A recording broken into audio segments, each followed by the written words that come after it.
The old grandmother removed her hairpin and took off her outer garment. The next moment, she started to undress her own grandson. The girl turned away, unable to bear witness, unable to comprehend this scene that went against ethics and morals. In a mysterious village that favors incestuous marriage, deformed children are constantly being born. There lies a hidden secret. One late night, the owner of a villa, Hamden, encountered a terrifying event. Hamden found a pen and wrote a line. Then the bedroom door swung open, and a white-clad female ghost approached. Hamden jumped out of the window, but a masked man rushed out and stabbed Hamden. Hamden could only retreat back into the room. Unexpectedly, a force grabbed hold of Hamden and dragged him into the darkness. Shortly after, Hamden's two children, Yara and Laka, returned home. Upon entering, Laka, the older brother, collapsed on the sofa and started playing on his phone. Yara noticed the bloodstains on the floor and grew very concerned for her father. Yara went upstairs to investigate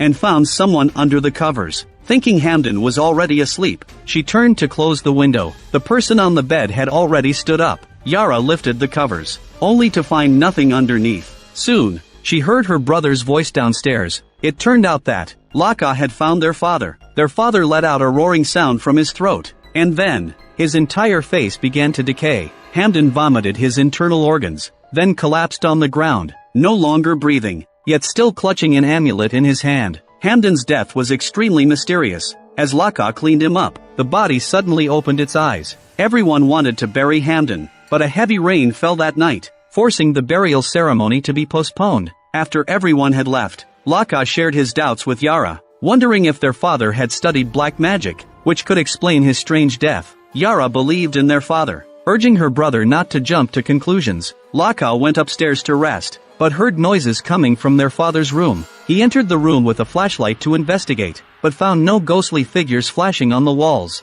Laka also noticed an amulet on the table, with the word "Seeking Kimon" written on white cloth. Meanwhile, Yara, while closing the doors and windows, saw the body moving through the glass reflection. But upon returning to the hall, she realized it was an illusion. She hadn't even had a chance to breathe a sigh of relief. When the white-clad female ghost appeared once again, Laka heard his sister scream and hurried downstairs, only to see the ghost crouching over the body. And in the next moment, Hamden was gone, leaving behind only a shroud on the mat. This matter couldn't be reported to the police. They couldn't say that the body was taken by non-humans. Laka took out the item he found upstairs, hoping Yara could find some clues. A four-person group photo caught their attention, and looking at the back, it was a family photo, with the names of the four individuals on the back, along with the location and date of the photo, which were Rangu village and the year 1990. Before his death, Hamden never spoke about the family history, so the siblings didn't recognize the people in the photo. In the end,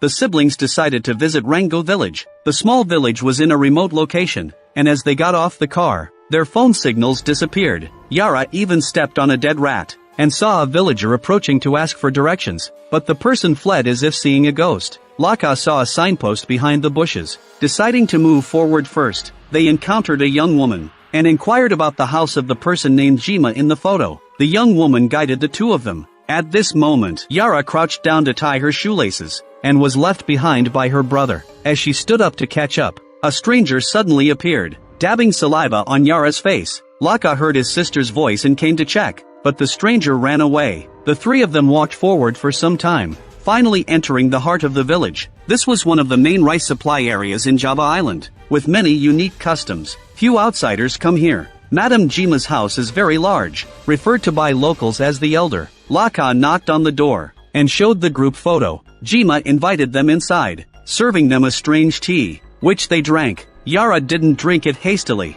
Through the conversation, it became clear that Jima was indeed Hamden's mother, because certain events, they had long severed their mother-son relationship. Jima expressed that, if they wanted to know the truth, they could attend the village festival. To uncover the truth, the siblings decided to stay. Yara slept in Hamden's sister Ulan's room, while Laka stayed in their father's former room. They decided to seek out a person named Kimon tomorrow. Yara lay down on the bed to rest, only to discover herself wrapped in a burial shroud. A female ghost crawled onto her, licking Yara with its tongue, startling her awake from the dream. It was exactly midnight at the time. Yara retrieved the protective talisman left by her father, and put it on, then lay back down to sleep again. But this time, she found herself outdoors once more, and heard her father's cry for help. Yara followed the sound into a cave, stumbling over something on the ground, and upon inspection, she found it was a skeleton. Yara screamed in fright, and was woken up by her brother calling her, realizing it was already daytime, yet she was lying in the yard. Before long, Jima prepared breakfast, but to their surprise, Laka was a vegetarian. Just then, a man came to see Jima. They stood at the doorway conversing. Jima mentioned that she had to go out for something. Yara and her brother didn't stay idle either. They wandered around the village. Yara wanted to find the cave she had seen in her dream. So, she asked the locals for information. To their surprise, there was indeed a cave called Body, but the local refused to reveal its location. Yara wanted to search for it on her own, while Laka thought it was risky. They disagreed and argued sharply. In an instant, they realized that the other had disappeared, leaving the siblings standing in place, unable to see each other. And Laka had walked into that cave. He lit a torch from the wall, and ahead, he found an altar. Then, someone began chanting in Javanese. Soon after, the female ghost appeared once again. On Yara's side, she couldn't find her brother. Yara arrived at the house of a girl named Xiaomei, who was chopping meat with a stereo playing.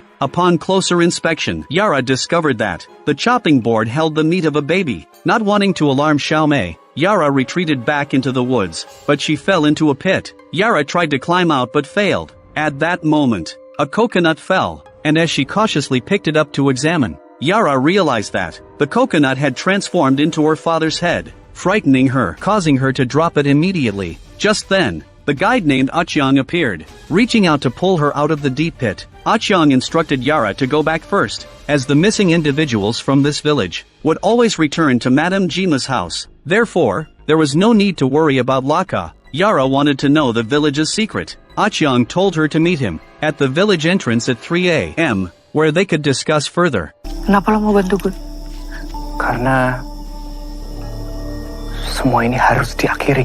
Yara returned to Jima's house, where she saw her brother eating at the table, but he was consuming meat. Yara didn't voice her doubts. However, Xiaomei came over with more meat, making Yara feel nauseous. Unable to swallow another bite, she excused herself, claiming tiredness, and escaped to her room. Yara regurgitated everything she had eaten, then waited for 3 o'clock to arrive. When the time came, she went to call her brother, but Laka was in a deep sleep. While murmurs came from Jima's room, it turned out that she was performing a ritual with a straw doll. As the ceremony was reaching its conclusion, Yara hid near the door. Jima entered Laka's room, unpinning her hair and removing her top. She was planning to do something wicked, while Laka was being manipulated like a puppet. Yara couldn't take her brother with her, and she waited until 4 o'clock. Jima returned to her room. Yara sneaked into the bedroom once she was asleep. Yara took a photo of the straw doll. Suddenly, a rooster crowed outside. Yara went to check, and found her brother crouching by the chicken coop,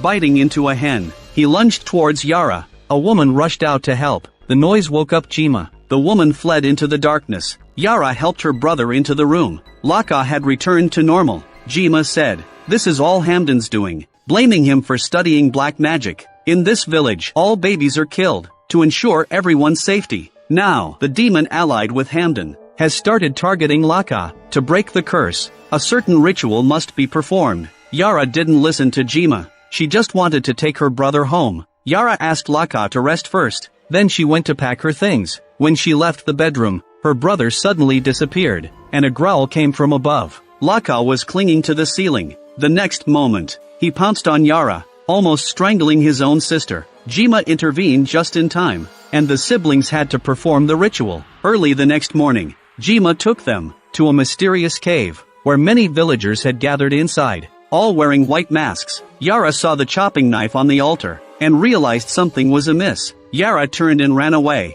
Jima ordered the villagers to capture her. Soon after, a man removed his mask. He was the one who killed Hamdan, leaving behind a photo to lure the two into the village. Laka was tied to a chair, while Yara was dragged out of the cave. The villagers locked her in a grass hut, and sat under a tree sharpening their knives. As Yara felt despair, Achiang tore down the grass hut and escaped with her. The villagers noticed and gave chase, the two hiding behind a large tree to evade pursuit. Achiang knew that hiding again would lead to exposure. He instructed Yara to follow the markings on the trees, which led to a small house, where she would be safe. She would be safe there. After saying this, he bravely rushed out to distract the villagers. Yara made sure everyone had left. followed the markings to the small house. The next moment, Aunt Ko Shui opened the door. It turned out that she was Kimin, and also Achyang's mother. Through their conversation, the secrets of the village were revealed. The villagers here are all demon worshippers, worshipping the demon body, praying for prosperity in the village. Followers of body must practice inbreeding, and the deformed offspring are gathered in a cave for sacrifice. Jima is like the high priestess, who wields the knife to kill infants. The white-haired female ghost that appears repeatedly. She is a servant of body, emerging to consume the infants' bodies. The village's traditions cannot be broken. Hamdan can only marry his sister Ulan, and a non-deformed male will be chosen as body's successor. When Hamdan was chosen as the new vessel, he didn't want the two children to suffer the same fate, so with Kimin's help, he escaped the demon lair. The amulet is the key to banishing body, but it only lasts for 21 years. Now Laka has been chosen as the successor. Jima, as the demon's intermediary, was about to transfer body into Laka's body, but the ritual failed halfway through. Because Laka and Yara are fraternal twins, both children are needed to complete the transfer. But the villagers caught Achyang and brought him over to report, saying that Yara had escaped. Jima ordered Achyang to be burned to death, and the villagers poured gasoline on him and set him on fire. Achyang was burnt to death. Yara, knowing the truth, wanted to save her brother, but unexpectedly, Laka appeared, taking his sister with him as they fled. Kimin directed the two to hide in the bushes, but she was discovered by the villagers, and the man killed Kimin. Laka dragged Yara back to the cave. It turned out that Jima had controlled him with dark magic, and he intentionally led Yara back to the cave. The villagers gathered at the cave entrance. Yara had no way to escape, and the villagers dragged her onto the altar. Jima was about to sacrifice her by killing her, but Yara used the protective amulet she was wearing to strike Jima on the forehead. All the villagers let out cries of pain, losing control and starting to harm themselves. Jima tried to kill Yara, but Yara struck her down. Yara woke her brother up to escape together, when suddenly a noise came from the forest, and the white-robed female ghost appeared once more. Yara shouted and then fainted instantly. When they woke up, they found themselves back at the village entrance. Yara and her brother flagged down a car. They want to escape from this nightmare. The scene shifts, showing Laka boarding a bus. Suddenly, the vehicle loses control, swerving wildly on the road. In the next moment,